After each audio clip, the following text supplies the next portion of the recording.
प्रभातखबर.com, विश्वास वही, रफ्तार नहीं। नमस्कार, मेरा नाम है राजेश और आप देख रहे हैं प्रभात खबर। यूक्रेन में फंसे भारतीय छात्रों का दर्द अब छलकने लगा है। यूक्रेन से भारत आई छात्रा ने वहां पर होने वाली परेशानियों को साझा करते हुए प्रभात खबर के साथ बताया कि अब वहां खाने और पानी की किल्लत होने लगी है। इन छात्राओं की मौत खाना और पानी के चलते हो गई है। उसने भारत सरकार से मांग की कि वहां फंसे भारतीय छात्रों को शीघ्र वापस वतन लाया जाए।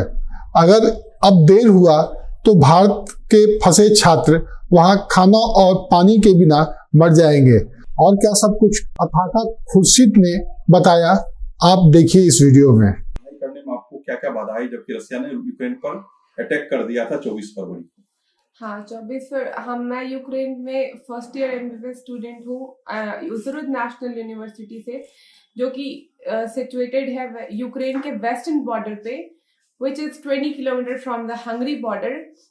So when I was in first year and I was studying MBBS over there, and it was like 4 o'clock at the morning when Russia actually attacked Ukraine for the very first time in near like 30 kilometers from the Kyiv International Airport. It was a huge blast for everyone over the people living over there. But we were calm because we were on the western side and we were safe. As like many of my friends were over there in Kyiv, so they were in the bunkers. वो लोग bunkers में थे, उन्हें भूख starvation हो रही थी, उन्हें खाने की तकलीफें हो रही थी, चीजें नहीं मिल रही थी। उनके मेस के शेफ जो है वो वापस इंडिया आ गए थे और बच्चे वहां पे अकेले थे और वहां पे मार्शल लॉ लग गई थी, यानी कि कोई भी प्लेन सब वहां पे फ्लाई नहीं कर सकती और ना ही जा सकती है ना ही आ सकती है।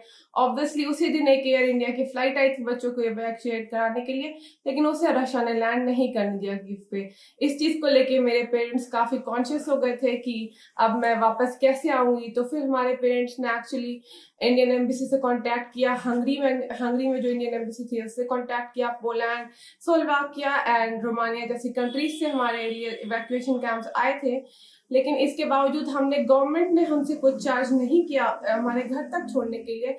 इसके अलावा भी मैं हॉस्टल में जो थी उन्होंने हमसे $50 लिए थे, और we know that how we paid the $50 because मैंने किसी 4th ईयर स्टूडेंट से $50 लिए because I hadn't that dollar. उससे पहले भी मेरे कुछ डॉलर्स गुम गए थे for no reason because I was the first year student over there. So मैं उस दिन हमारा एग्जाम भी था जिस दिन फर्स्ट ब्लास्ट हुआ था, तो हम थोड़ा डर गए थे, बट हम एग्जाम देने गए थे। हमने मिसाइल्स देखी थी अपने आंखों से जाते हुए, बट वो वेस्टर्न साइड से कहीं उधर ईस्टर्न साइड की तरफ जा रही थी।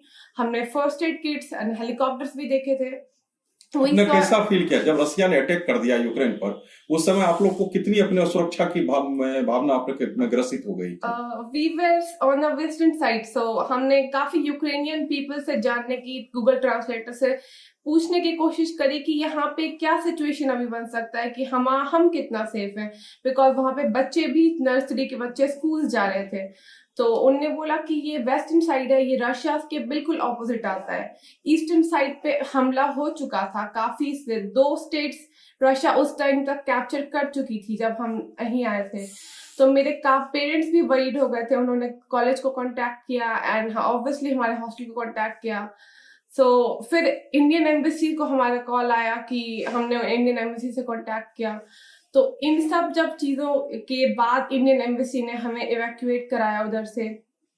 तो फिर हम बस से 20 मिनट्स में like for around half an hour में हमने हंगरी बॉर्डर क्रॉस किया in just like packing for like 2-3 books and laptop. We get up and everyone like we were 400 students in 5 buses and we just went off for the Hungary border.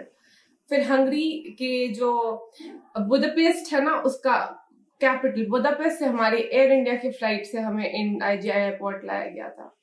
So this was all about the. लेकिन मेरा मानना यह है कि भारत सरकार अभी भी वो बच्चे जो खार्किव में है, जो कीव में है, विनीत्सिया में है, बंकर्स में है, भूखे हैं, पानी नहीं उनको मिल रही, वो खाने के लिए 3 बच्चों की डेथ भी हो गई है इस चीज में लेकर के। 14 स्टूडेंट्स एंड 3 इंडियन स्टूडेंट्स की डेथ हो चुकी है अभी तक। ये न्यूज वाले अभी नहीं लाइव कर रहे हैं, but I think government and Indian should know that 3 students, Indian students have been died who were doing medicine in Kyiv National Medical University, which is over there in Kyiv itself. And Kharkiv के कुछ बच्चे काफी को chilling attacks आ चुकी हैं, जो bunkers में है, जो भूखे प्यासे हैं.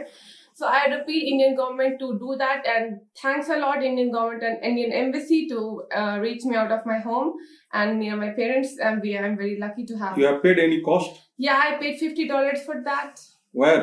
I paid $50 in Ukraine itself, in the western side, western border of Hungary. After that, you have not paid any rupees? No, I didn't pay any rupees. Indian government didn't costed me anything.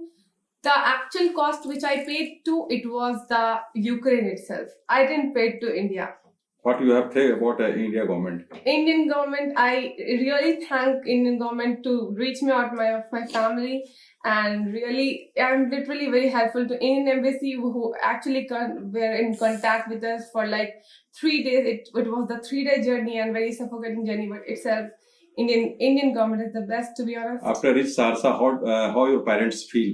Oh, they are very happy, and I'm very lucky to have the Bihar government and Indian government. I'm literally very thankful to them. इस सहरसा जिला से total 9 लोगों का report हमें है अभी जो हमारे पास है. 8 का डिटेल अभी आधी घंटा पहले और आया है, जिसमें से 8 का लौट के आ गई हैं.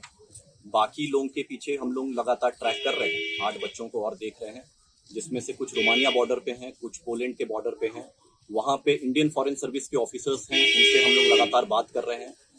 भारत सरकार की तरफ से जो है एम्बेसी की तरफ से वहाँ पे कोऑर्डिनेशन चल रहा है. बिहार सरकार लगातार एकदम एक बिंदुओं के ऊपर नजर गड़ा के रखी हुई है.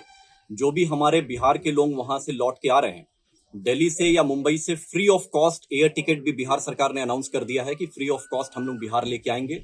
चाहे पटना एयरपोर्ट, चाहे दरभंगा एयरपोर्ट, चाहे बागडोगरा एयरपोर्ट, जहां पे भी सहूलियत हो वहां पे हम लोग लेके आएंगे. उसके बाद अगर पटना एयरपोर्ट से गाड़ी की समस्या है तो भी बिहार सरकार गाड़ी का भी अरेंजमेंट करेगी, और पटना एयरपोर्ट, दरभंगा एयरपोर्ट, जहां से भी उनके घर तक गाड़ी से हम लोग पहुंचाएंगे.